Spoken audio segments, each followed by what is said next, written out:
It was June 18th, 2023, when OceanGate's Titan submersible slipped beneath the surface of the North Atlantic. The plan? A descent of over 12,000 feet to visit the wreck of the Titanic.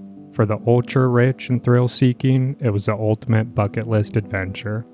On board were 5 men: Stockton Rush, OceanGate's CEO and pilot, British billionaire Hamish Harding, French Titanic expert Paul Henry Nargiolet, Pakistani businessman Shahzada Dawood, and his 19-year-old son Soleiman. Together, they descended in a submersible, slightly bigger than a minivan, bolted shut from the outside, no escape hatch, and controlled with a modified gaming controller. But somewhere about an hour and 45 minutes into the dive, contact was lost. The Titan was silent, and above, in the support ship Polar Prince, fear began to creep in.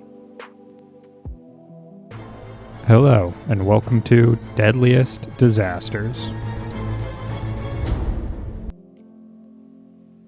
The U.S. Coast Guard launched a desperate search. Ships, planes, sonar buoys, all scanning a vast expanse of black icy water.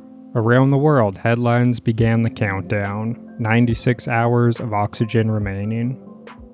But what few knew was this: by the time we heard the words search and rescue, the Titan had already become a tomb. The U.S. Navy later confirmed they detected an anomaly consistent with an implosion just hours after the sub lost contact, but this was kept quiet during the search, possibly to give families hope or perhaps to buy time. What makes this story truly haunting isn't just the sudden loss of life, it's how preventable it may have been. OceanGate had been warned repeatedly. In 2018, David Lockridge, OceanGate's Director of Marine Operations, raised serious safety concerns. The cost-cutting, bad engineering decisions, I would say that's the two main things. The desire to get to the Titanic as quickly as they could to start making profit.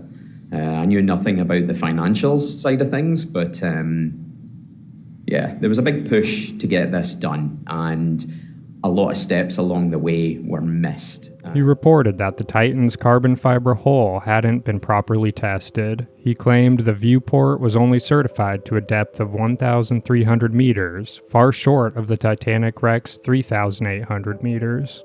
Lockridge said, quote, "This experimental design could lead to catastrophic failure under pressure," unquote.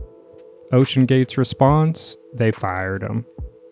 In internal emails, CEO Stockton Rush expressed frustration at regulatory oversight. He famously wrote, quote, "At some point, safety just is pure waste. I mean, if you just want to be safe, don't get out of bed," unquote. He also criticized what he called an industry of gatekeepers and said innovation often required risk.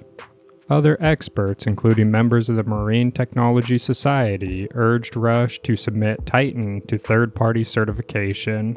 He refused. Certification, he said, would slow down innovation. At depths of 12,000 feet, the pressure is over 5,500 pounds per square inch. That's like having the weight of 380 elephants pressing on every square inch of your body. If a hull fails, there is no warning or no time to react. The Navy's acoustic system picked up a sound, a sharp, intense bang.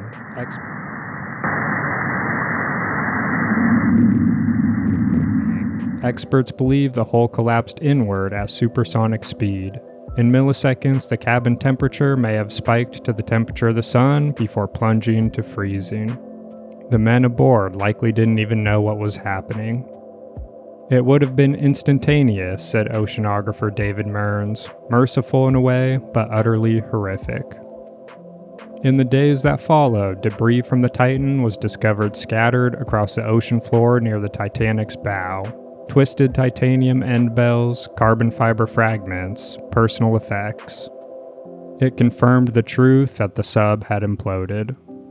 OceanGate suspended all operations, but the questions didn't stop. Why was a submersible with no third-party certification allowed to dive to those depths? Why did OceanGate cut corners? Why were whistleblowers ignored?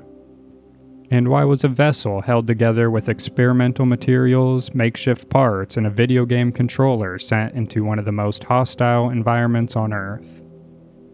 One deep-sea diving expert said, quote, "There's a body of knowledge, and OceanGate acted like they could ignore it," unquote.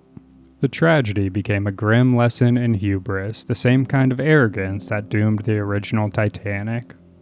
Solomon Dawood, just 19, only boarded the Titan to please his father. He was reportedly terrified before the dive. Hamish Harding had survived flights to the edge of space and the South Pole. This was supposed to be another feather in his cap. Paul Henry Nargiolet, the Titanic expert, had visited the wreck dozens of times. He understood the risk. Stockton Rush believed in his creation. Some say he had a death wish, others that he had blind faith. 5 lives gone in silence, in darkness, and in the crushing black void of the deep. The story of the Titan is not just a tale of tragedy, it's a warning about ignoring expertise, about chasing glory at the expense of safety, and about cost of cutting corners in a realm where failure is not an option. It's a modern Icarus myth, ambition that went to the deepest depths of the ocean, and in the end, the Titan met the same fate as the ship it was trying to see. Thank you all for tuning in. Please like and subscribe, and let me know what other topics you'd like me to cover. This has been Deadliest Disasters.